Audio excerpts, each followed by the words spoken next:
This is CBC Windsor News. I'm Chris Hensing. Thanks for joining us. Our top stories. We follow a Windsor woman's road to addiction recovery, and she tells us the barriers that are still standing in her way. A new battery storage facility is being built in our area, Dale Molnar, on what that might mean for your hydro bill.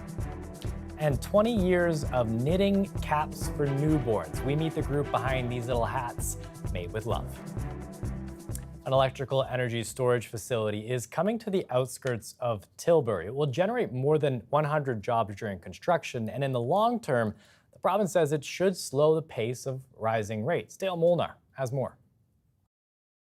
The $170 million facility is a joint venture between the Boralex power producer from Quebec and Walpole Island First Nation. It will be built on a parcel of farmland just outside Tilbury in Lakeshore. It will consist of 89 batteries called Tesla Megapacks, housed in storage containers. They will be hooked up to the high voltage power lines nearby. They will be charged up by the power grid when demand is low, and then when demand peaks, they will provide power back to the grid. The Tesla Megapacks are essentially a containerized solution with lithium-ion technology. It's essentially very much the same sort of battery technology that will go into the automotive industry. Adam Rosso is the Senior Vice President for Development for Boralex. He says the project will create 100 to 150 skilled construction jobs and 2 to 3 permanent high-tech jobs once the storage facility is operational. The batteries will produce 80 megawatts of electricity, enough to power 80,000 homes. Energy Minister Stephen Lecce was there for the announcement. He says no taxpayers' money will be used to build the facility, but the province will pay for the power when it's fed back to the grid. Because we are at a very positive challenge time in the province where we need at least 60% more energy to meet the economic needs of our population. The needs of the greenhouse industry in Essex County are a part of that. Lecce says adding extra power to the grid this way is cheaper than generating it at a power plant. We can harness, particularly for renewable energy, when we need it most, during those peak periods to offset the grid, reduce costs. As you know, it's cheaper to save energy than it is to generate it. And so this gives us the offset that alleviates cost increases for families, and also fundamentally keeps the grid as clean as possible, given that we have one of the cleanest grids on Earth. The Boralex company has 2 more projects like this in the works in other parts of the province, and Lecce says there are also more to come. Construction on the storage facility will begin next week. It's expected to be operational at this time next year.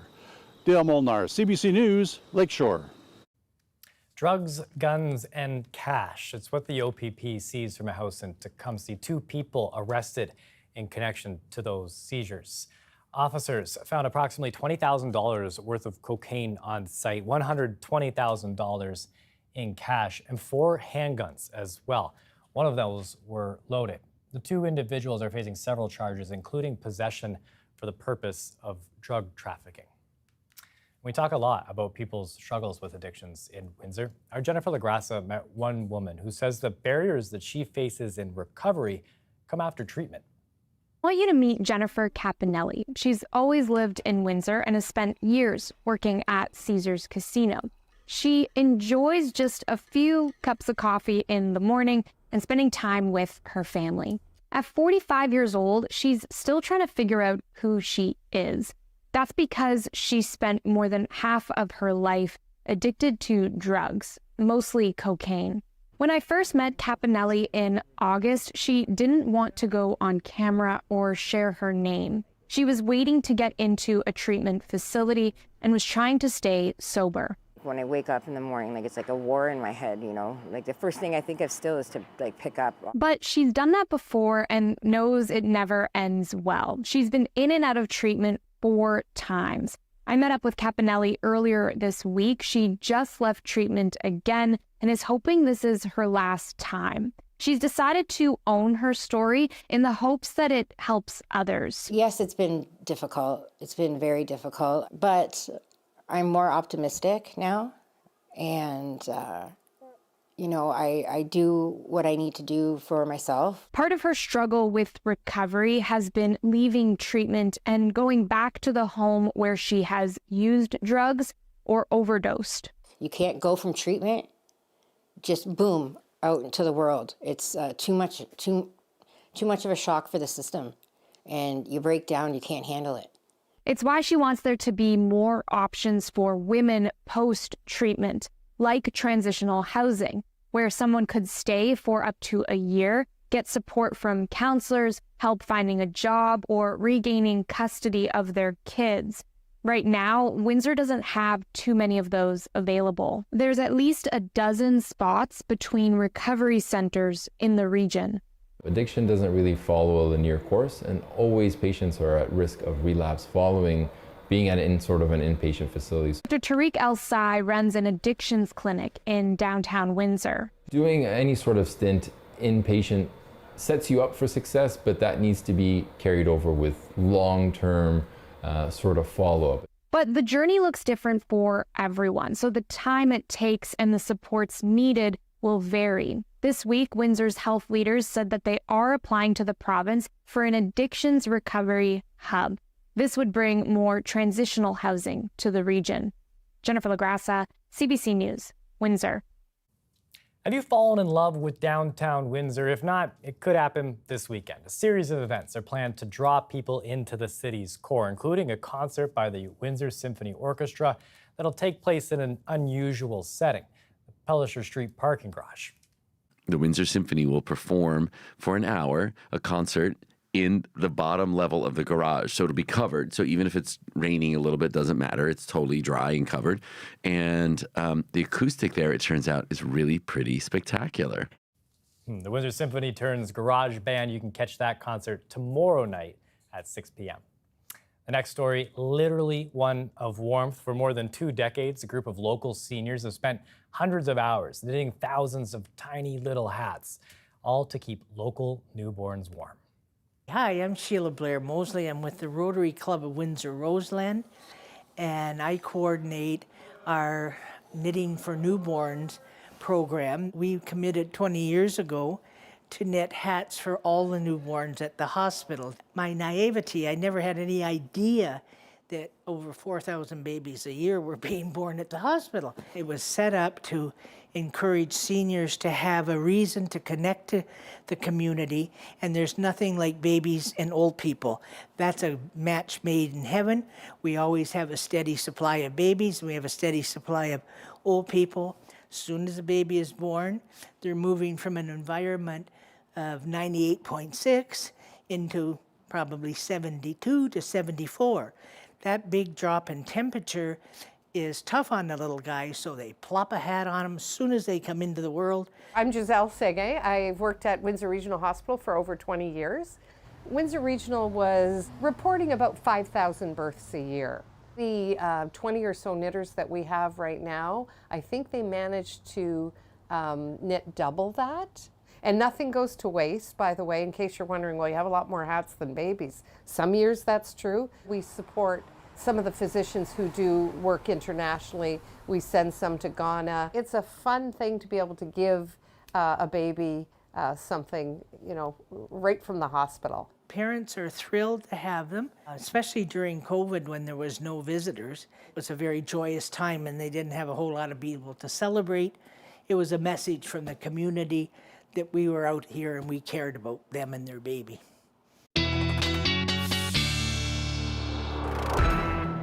Beautiful little story there. Some ugly weather everywhere, though, Colette. We've been watching what's going on down there in the south. I see you got the radar behind you here. Or are we starting to pick up now? Yes, we are getting those wind gusts up there around 50 kilometers an hour we're experiencing, yes, associated with post-tropical Helene. And I just have to comment, I really loved that story that we just had. That just really made my day because this has not been making the last 24 hours of many folks. I mean, it's just been so wide-reaching. Made landfall just after 11 p.m. last night along the Panhandle or that Great Bend of Florida, and then moved quite quickly here to where we see that counterclockwise circulation and the very heavy rains. But on the outer bands of this, we're experiencing some of the wind gusts, but also some of the cloud cover that's been moving in. It's just so far reaching, and a few light showers aren't far behind. But I do just want to show you, I mean, there are flash flood emergencies in place in multiple states here, and that emergency is the highest level. That's not a flash flood watch. That means there are areas where people are in trouble, cannot go out, the roads aren't passable. And when you see the colorations on my contour here aware of the possible accumulations.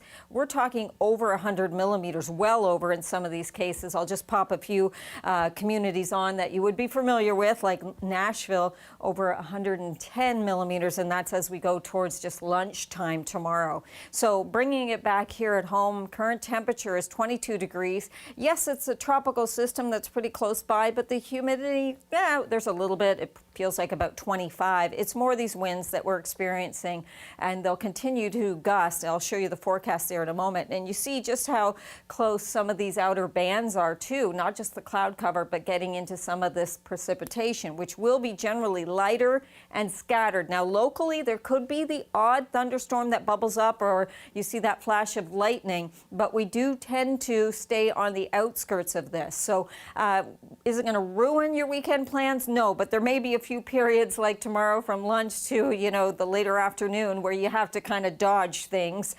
Into Sunday, the cloud deck's still there. The wind should ease off, and the rain to the south. Now, it could seep north a little bit from there, so don't rule Sunday out for the odd shower. But those amounts into Saturday, less than 5 millimeters, and we add on Saturday night, and it's still somewhere in the neighborhood of 10 millimeters. So again, locally could be higher amounts, but really it's not looking too ferocious for us. And those winds will even begin to die down as we get into the latter part of the day tomorrow.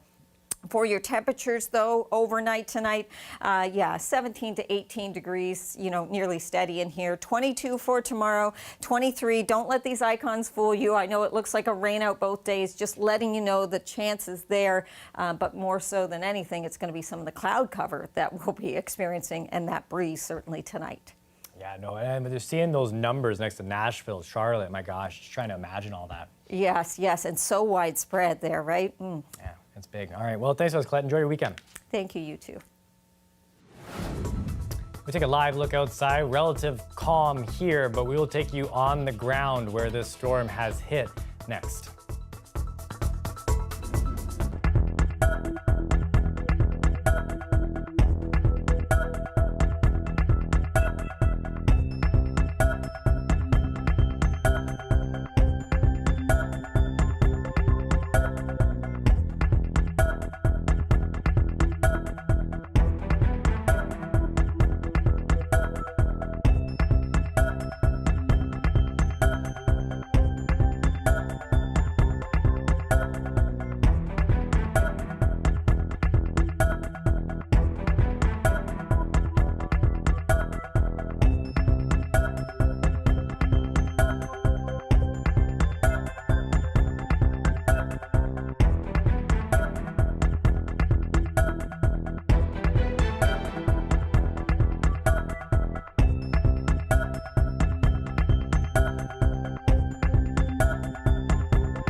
Across Florida and Georgia today, neighborhoods underwater. At least 5 people dead. This all in the wake of Hurricane Helene.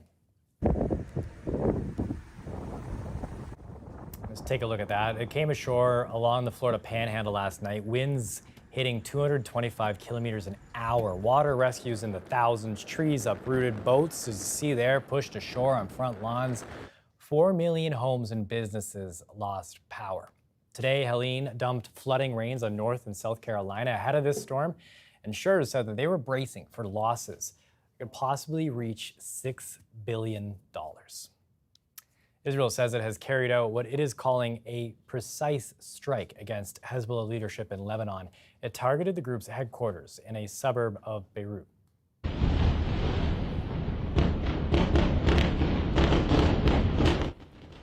Israel says the command center was embedded within a civilian area. Reports from Hezbollah media say there were 15 airstrikes that hit the area at the same time, destroying 4 buildings. There have been international calls for a ceasefire in Lebanon, but Israel says it will continue to degrade Hezbollah. The militant group has been firing missiles into northern Israel in support of Hamas, which is fighting Israel in Gaza. The Prime Minister of Israel addressed the United Nations General Assembly today. Benjamin Netanyahu vigorously defended his country's military actions in Gaza and southern Lebanon. He also lashed out at Iran and the UN. CBC's Chris Reyes has the details. Netanyahu addressed the General Assembly for more than half an hour.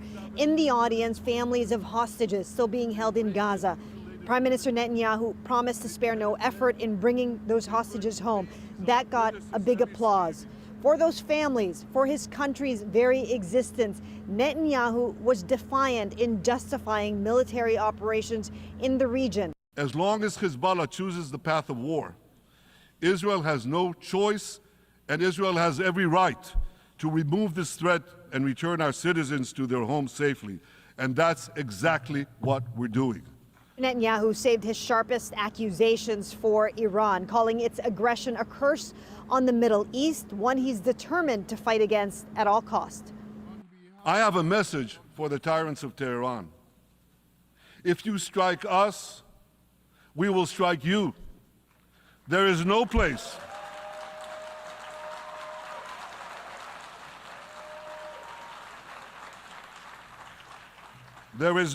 in Iran that the long arm of Israel cannot reach.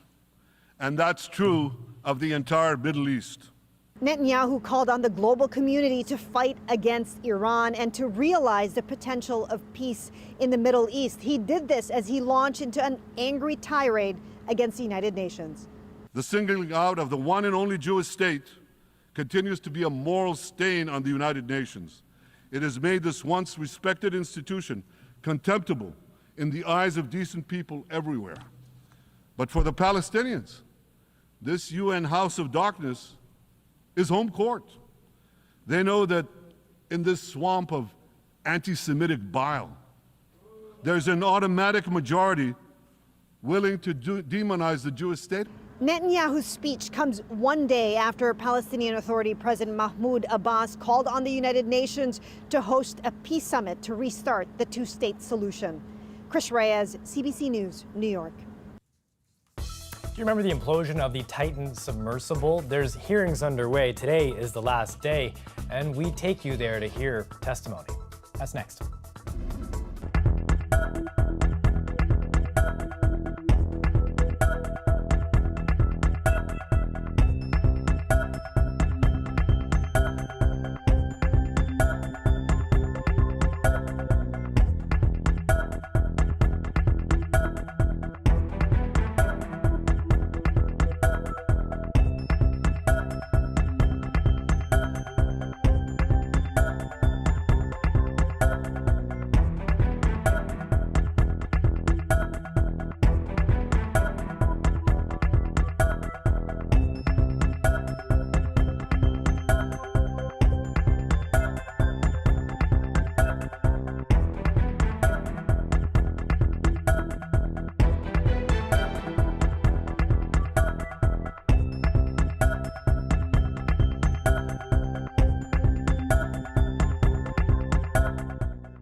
Startling testimony during the last day of hearings into the implosion of the Titan submersible today. The vessel suffered a catastrophic failure while carrying a group of wealthy passengers on a trip to the Titanic in June of 2023.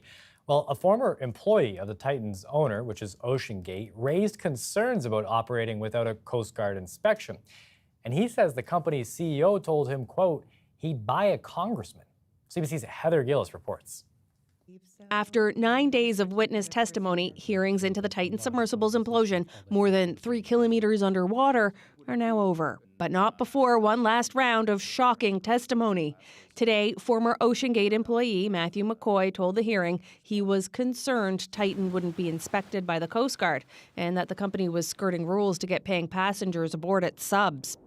McCoy, a former Coast Guard enforcement officer who worked for OceanGate for 6 months in 2017, says he brought those concerns to CEO Stockton Rush over lunch one day. He said I would buy a congressman and make basically the problems would go away at that point in time. And that is direct. That will stand in my mind for the rest of time.